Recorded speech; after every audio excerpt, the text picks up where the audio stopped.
Welcome to the Sustainable Events Podcast, where we talk with our special guests about the most up to date topics in sustainability and tech for events.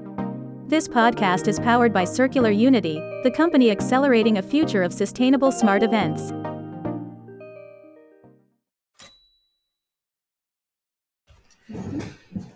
Hello and welcome to another episode of the Sustainable Events Podcast. I'm your host, Eduardo Lebre, CEO of Circular Unity. Our mission here is to explore sustainability in the events industry with the best professionals around the globe. Today, we have a very special guest, Lara Mehanna, founder of Why Not Sustainable, a platform that provides coaching and learning for circular business. She's also transforming events into plastic-free zones.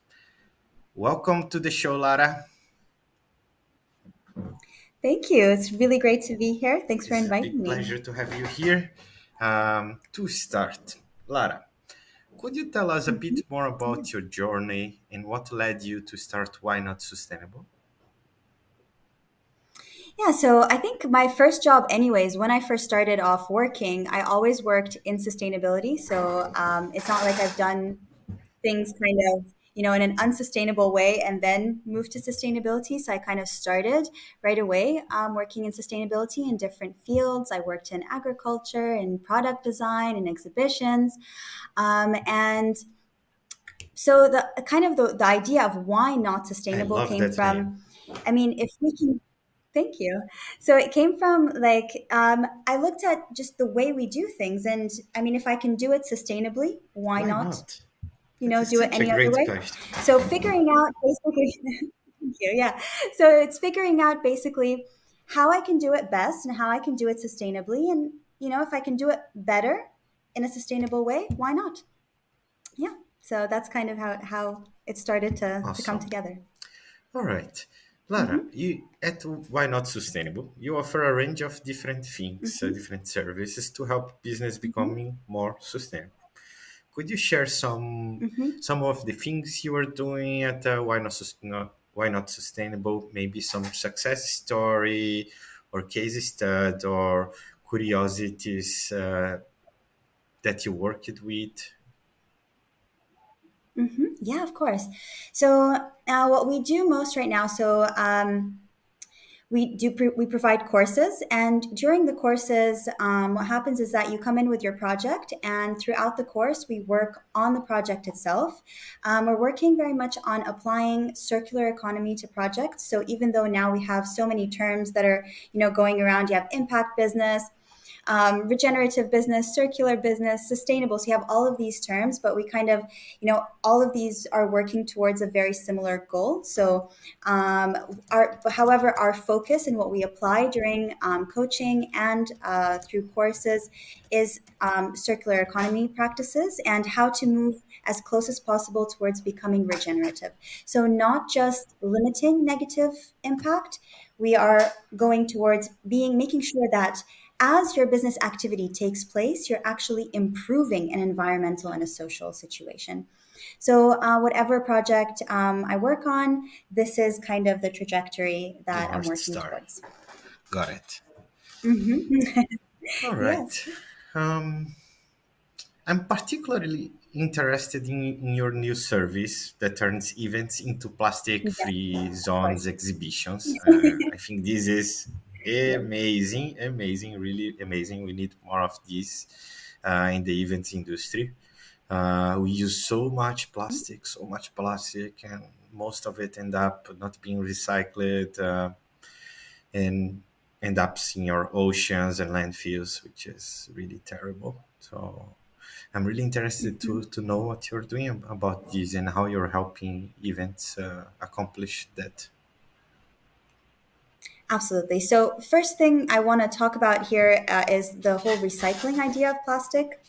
Very little plastic is actually recycled. So this is why no matter whatever we're doing with plastic, avoiding and trying to replace it, especially when it's a product that's going to live for a short period of time. So anything single use, anything that we're going to use for a short period of time, plastic is simply most likely not the best material that we should use, right? So From here, what we're going to be doing really in events is try and so we're going to be providing these alternatives and really giving visibility to projects, to businesses that are finding these alternatives and these solutions to replace plastic, right? So it's really so providing this platform for these amazing, excellent businesses that are in creating new materials, providing these solutions, and really at the same time decreasing cost for the event planners.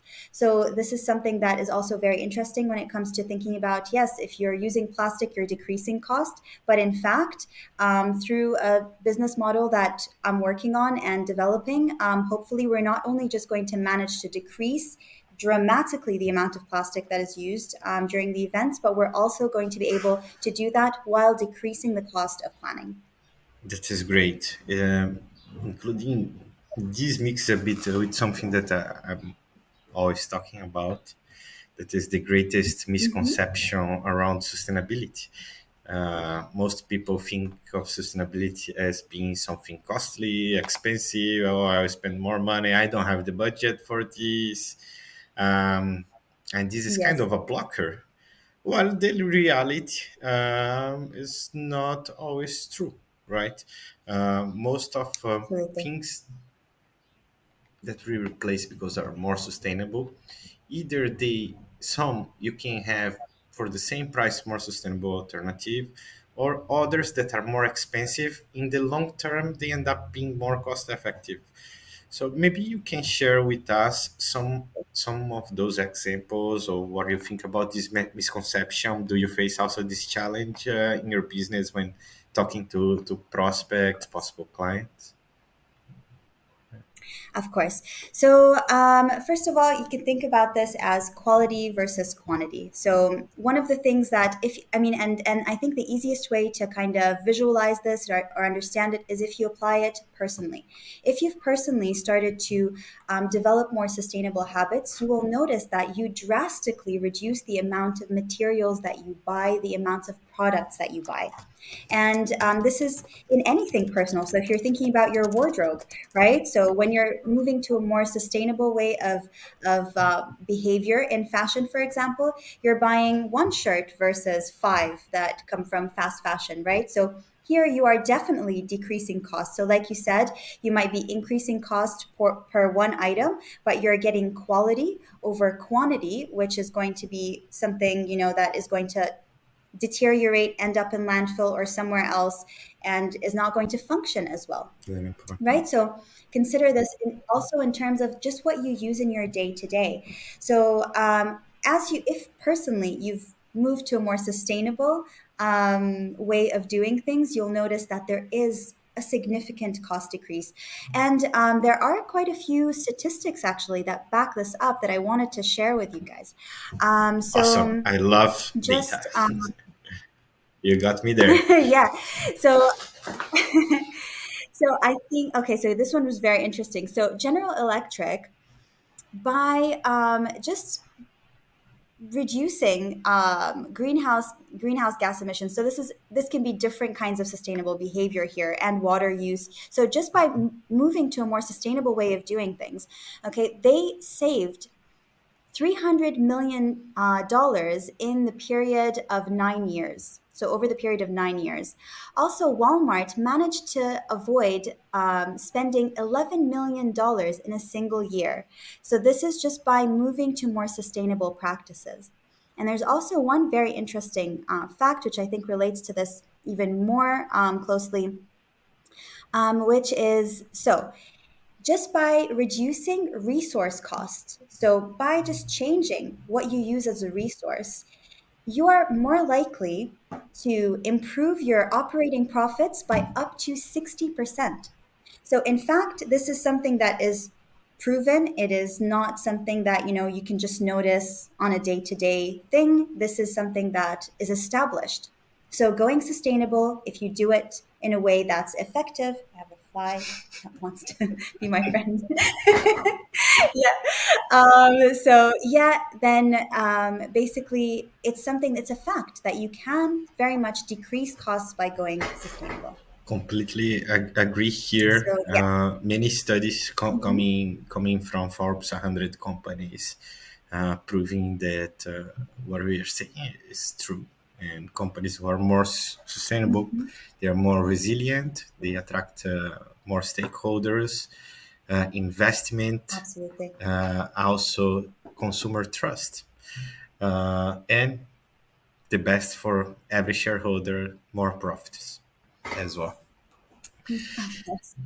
Profit is Yes, very if you important. want a Profit is very important. sustainable business that will survive for many years, it's very important that it's a profitable business, right? Absolutely All necessary. right, Lara.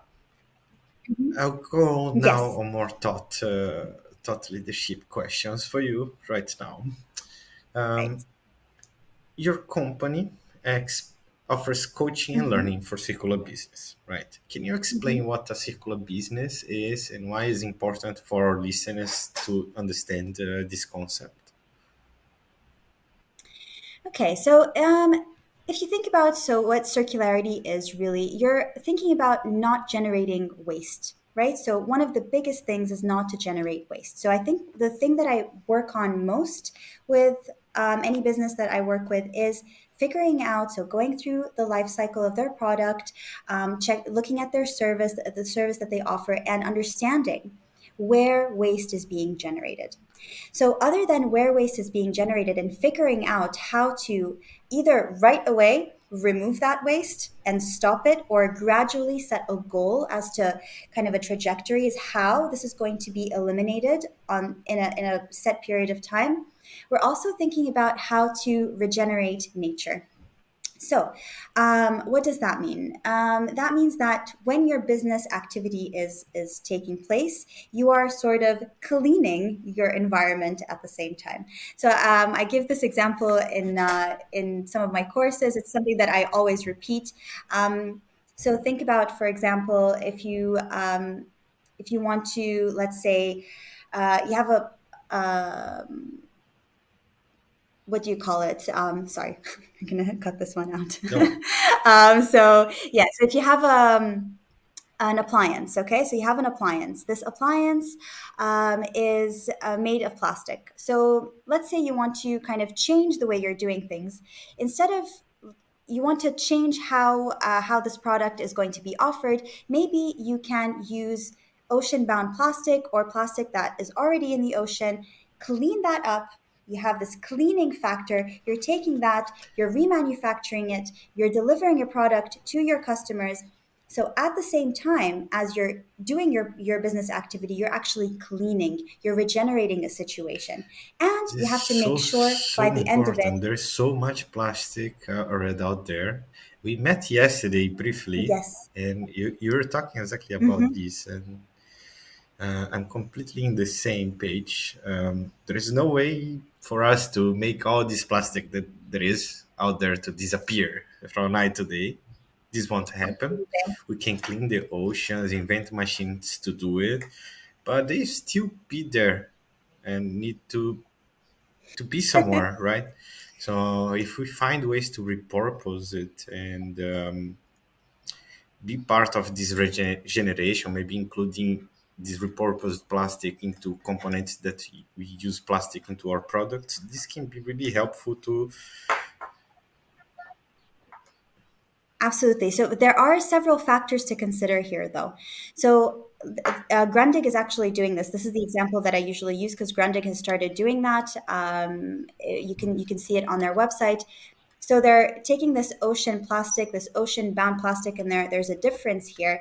And the thing that I think is most important is making sure that you're not just collecting it and cleaning that. You're starting to regenerate this environmental degraded environmental situation, but you also make sure that your product never ends up in the ocean and never ends up in landfill. So you need to really take ownership of this plastic that you're using. So you don't want it to end up back in the environment again.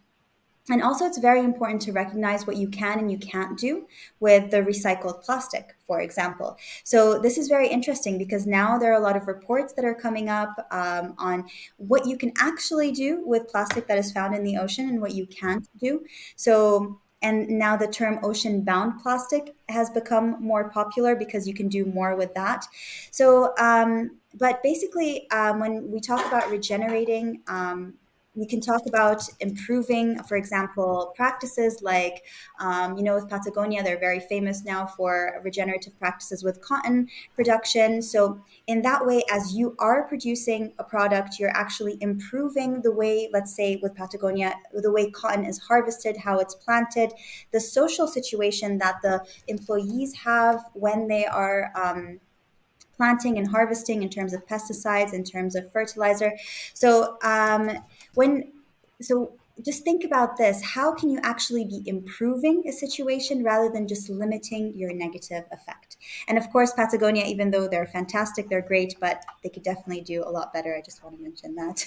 So not to say that Patagonia is perfect, but they are doing amazing things when it There is comes no to perfect business, I would say, changing. but I really like the approach of Patagonia, and we were talking this on the last episode of this podcast with Natalie Lowe.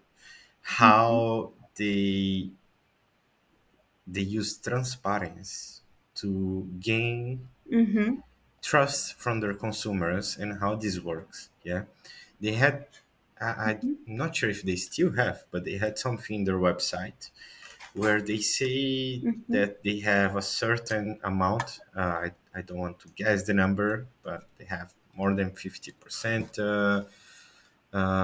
of their supply chain workers are on slave work situations or underpaid. But they also say what they are doing about it. And Mm-hmm. they let this very clear and transparent to everyone. And when companies are doing Yeah. this, not hiding under the carpet until they are caught, and this becomes a big Mm-hmm. media exposure, shares go down, and a mess, PR mess. By doing this, the next time they will say something to their consumers, the consumers will believe. Because if they are capable of Mm-hmm. showing what is wrong with their business model, what is didn't work in their business model, and how they're trying to solve it, and how hard it is to solve it, next time they say anything, good or bad, me as a consumer, I will believe because they didn't hide their worst side from me. So I think Yeah, they absolutely. also give a very good show on transparency there, although they also have many other defects that can be explored some other time. Um, Yeah, absolutely. Lara, Yeah. I'm Yes. thinking here.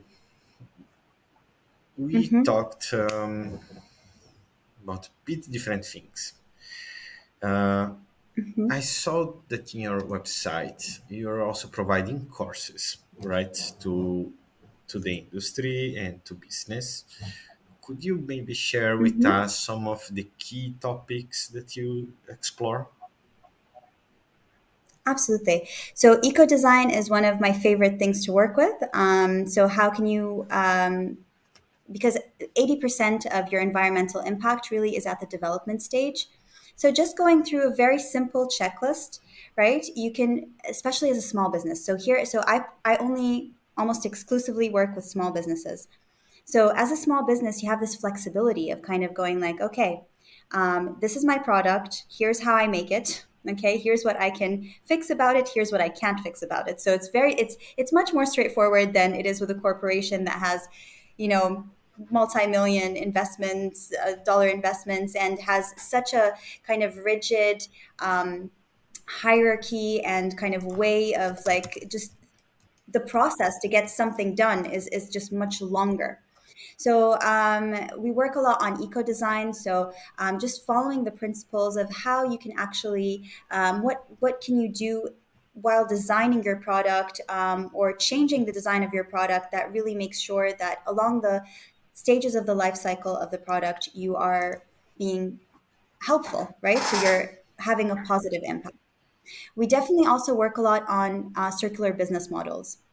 So one of your, I think, your biggest allies when you're working in a predominantly linear economy is to just to use the circular business models, because it can help you decrease cost. It can help you kind of form relationships with your clients. So here, think about memberships, subscriptions, think about refills, return schemes. So all of these are different kinds of business models, turning a product into a service. So all of these kind of help you reduce the amount of material that you use, and create this relationship with your customers, especially as a small business, that gives you a really great advantage.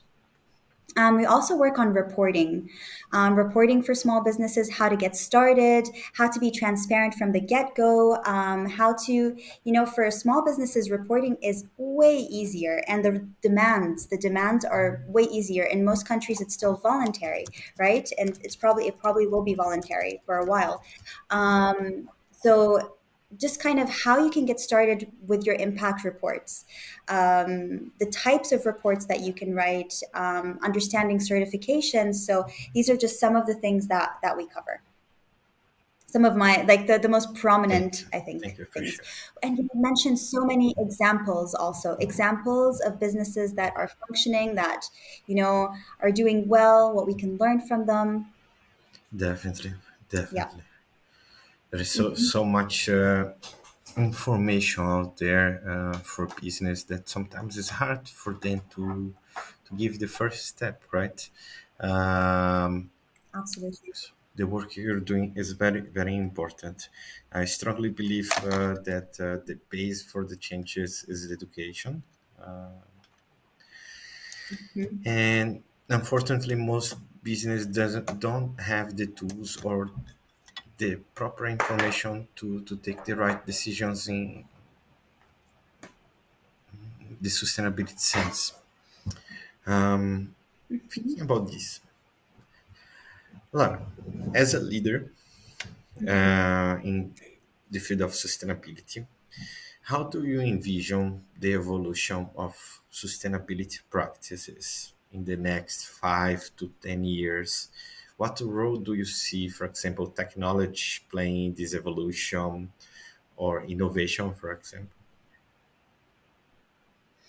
Right. So this is quite interesting. I think we can noticeably see, like, from, like, let's say 10 years ago till now. So I'll start with this. There's a lot more talk, a lot less action. Now we're starting to see the actions going on, and that's really great. So I think that will just continue to increase. I think with regulations coming into place, this will be helpful. However, I think small businesses have a very great advantage. I think there's a lot of innovation that's going to come from small businesses, and it already is. This is not just what I think will happen. I think to increase is happening. Small businesses are coming up with just such great ideas. So I have a lot more, not more hope, or I'm more hopeful about it, I suppose. I just think they have so much potential, True. right? Corporations, of course, can do amazing things. They have the already has is just the mass of effects that they can create. So and the power of changing the supply chain. So hopefully that is and will continue to improve.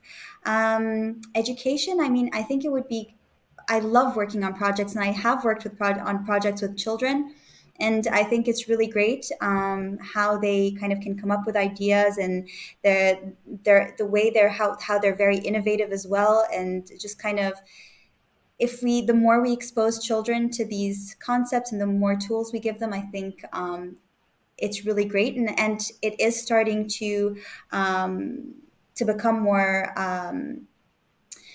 present. I know at least two very active companies that are working in that, and I see their work, and from what they tell me, they're loving the results that they're seeing with the children. So I think that's also something really great to see. Also, truly important. They're the future of this Mhm. planet, right? And also the Yeah. reason, at least for me, my my kid, possible future children, Yeah. they are with to give me the fuel every day to wake up and try to fight, to push back on pollution and try to make the world a bit more sustainable. And the more of them we have equipped with the tools, the better it will be for for all of us and for the planet. Completely Mm-hmm. agree here. Yeah, absolutely. Um, Mm-hmm. to close, I wanted to make you one last question. Okay. Yes. Um, in your experience working with different business events across the last years, would you be able Mm-hmm. to recall some kind of aha moment that you had interacting with Mm. the customers, that you showed them something and they really didn't expect? Okay, that is cool, we can do this, it will not cost more, or some experience. I'll leave up to you. Mm. Yeah, absolutely. Give me a minute here because so anyways, just the way the idea of why not sustainable came together, um, it was really because so okay, just from day-to-day experience, right? So just the amount of products that I stopped using, right? And when I tell customers that, hey, you really don't have to, let's say initially, like you don't have to use a business card. There are different ways to do this. You don't have to present your customer with water bottles and like just the different you can add so much value by doing things yourself. You can add so much value by just presenting things differently. So just with Why Not Sustainable, I think anyways, how it came together was just me talking to people and saying, okay, you really don't have to use any of these products. Let's just kind of So change all many of these and replace unnecessary them. things that we buy. Yeah. Unnecessary products, so many unnecessary products. Um, but so I don't know. Right now, I'll give an example that's more recent. Also, I can frame a little so now bit let's say, different the question. Uh, yeah, sure, sure, Maybe then, would you share with us, for example, ways that you just mentioned, I think is the most important, like before buying anything, think two, three, four times, even five if it's needed. for sure. Do I really need this? Do my customer really need that I buy this? Is this really necessary? If I don't have this, there will make any difference? Can I replace this with something more sustainable that is the same price? And here I come with the question. Can you share with us like examples of things that can be replaced? For example, in an Of event. course. Okay, so I mean, this is something that you can replace anyways, just not just at events, just at home. So here are some of the things that I think will. I just Okay, so plastic trash bags. Plastic trash bags. They just it feels like such a useless thing to me. So the trash bag itself. How many trash bags do you see on a daily basis just in the street? These have actually absolutely no, so you use it and then it's thrown away. You can't recycle it, right? So it's just an awful product to me. I haven't used a trash bag, a plastic trash bag, in maybe I can't remember since when.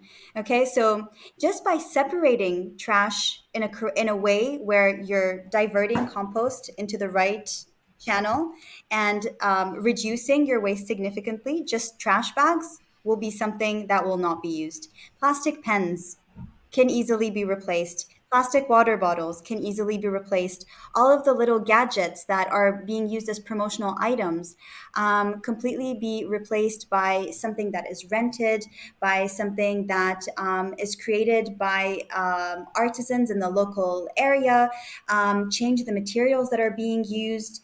Um, all single-use wrappers for food, Well, just figuring this out is such a big problem for food and beverage, especially at events when they bring things. All comes wrapped in so much stuff. Foods come wrapped in the packaging, then plastic, then a box, then more plastic. This is insane. So how this could be, this is something that I'm currently working on with a catering service. So how can we actually provide the food completely without the need to be using any plastic? And this is our challenge, because obviously we have to take care of the health of our clients and our customers. So we obviously don't want to make people sick.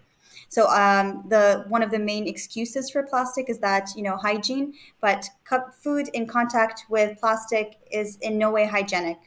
Just so that I would like to make that very clear, because of the toxins that come from plastic into food. So we're working on different ways we can do this. And it's about presentation. It's about working with, so when you come together and you work with your local environment, with people that are around you, and just decreasing the distance that things need to travel, and working with freshness and working with smaller scale. I think this is also something, that an advantage that I have, that I'm working with smaller, on a smaller scale. We are just able to do things a lot As differently. someone that calculates So carbon you're able. emissions of travel constantly, uh, I can vouch for this. Like that, the best option is always to find a local supply chain, find alternatives close to you, support the local economy, find the vulnerable groups of people that are offering similar service to what you want. That way, you can support so Mhm. many SCDGs and cause way less harm to the planet as well, right? Absolutely, absolutely.